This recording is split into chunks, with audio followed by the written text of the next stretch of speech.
ఇంకా ఇప్పుడు కన్యా రాశి వాళ్ళు, కన్యా రాశి వాళ్ళకి ఇప్పుడైతే గురుబలం ఉంది. అద్భుతంగా ఉంటారు, ఆనందంగా ఉంటారు, ఆహ్లాదంగా ఉంటారు. ఖుషి అనేది మీకు ఎప్పుడు కూడా పాకెట్లో ఉంటుంది.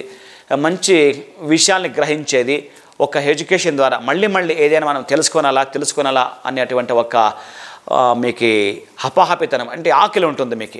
ఆ ఒక్క ఎప్పుడైనా కానీ ఏ సబ్జెక్ట్ అయినా కానీ మీరు తెలుసుకోవాలని ముందుకు వెళుతుంటారు. కానీ అభిమానంతో అత్యంత ఆశ్చర్యకరం అంటే మీకు శత్రువులు కూడా మిత్రులుగా మారిపోయే రోజులు ఇప్పుడు వస్తున్నాయి మీకు. విశేషంగా ఎప్పటిదాకా మే దాకా అన్నీ కూడా ప్రగతిగా ఉంటుంది.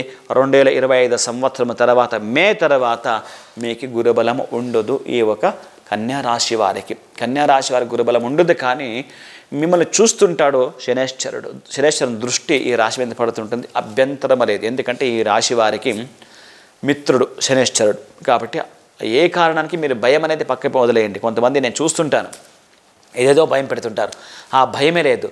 ఒక జ్యోతిషుని వాడు నా దగ్గరికి రాకూడదు, మీరు అలా పరిహారం చేసుకునేలా అలాగే చెప్పాలా, ఏదో చెప్పేసి మీరు రాండి కాదు. ఇది ఏ కారణానికే కాదు. ఇది ఎప్పుడైనా కానీ మన సమాధానముతో మీరు చేసే పనితో లాభాలు క్షేమాలు అలాంటి మీరు చేసే ఒక ప్రేయర్, ఎట్లా మన స్కూల్ కాలేజ్లో ఈ నేషనల్ హ్యాంతమ్ ఒక ప్రేయర్ జరుగుతుందో అలాగే మీరు ఒక ప్రేయర్ పెట్టి వెళితే చాలు.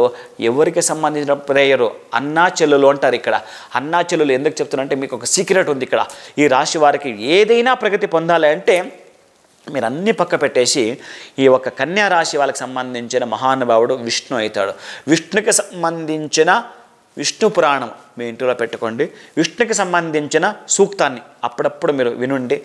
విష్ణు సూక్తము వినుతా ఆ తర్వాత వినేదాని తర్వాత అష్టోత్తరం అని వస్తుంది. ఆ ఒక స్తోత్రమాల మనకి యాప్ ఉంది, మీరు డౌన్లోడ్ చేసుకోండి. లేకపోతే మీరు గూగుల్కి వెళ్తే మీకు అన్నీ దొరుకుతాయి. కాబట్టి ఈ కన్యా రాశి వాళ్ళు విష్ణుకి సంబంధించిన పూజ చేయడము, దానికి సంబంధించిన ఇక్కడ కథలు వినడం, ఇది మీరు ఎప్పటికీ కూడా ఉండాలి.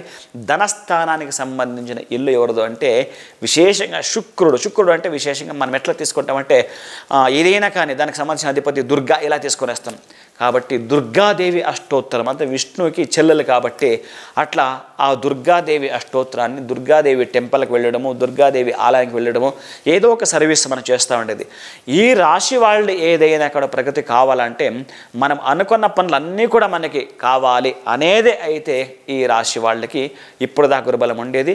ఇప్పుడు గురుబలము లేదు అని మీకు ఏదో టెన్షన్ ఫీల్ అయ్యడము ఇవన్నీ పక్క వదిలేసి పిల్లవాళ్ళకి వస్త్రదానము చేయుట, ఆ తర్వాత మరియు మీ సహోదరులు ఉంటారు కదా, వాళ్ళ పిల్లకి ఏదైనా కానీ ఒక రజతము అన్నాడు అంటే వెండి దానం ఇవ్వడము పిల్లవాళ్ళకి, వాళ్ళకి సంబంధించిన ఈ ఒక కడగ ఏమొస్తాయి అవన్నీ కూడా పిల్లవాళ్ళకి ఇవ్వడం మీరు చేసుకొని వస్తే అత్యంత అభివృద్ధి మీరు పొందుతారు. శుభం భూయాత్, మంచిది కానీ.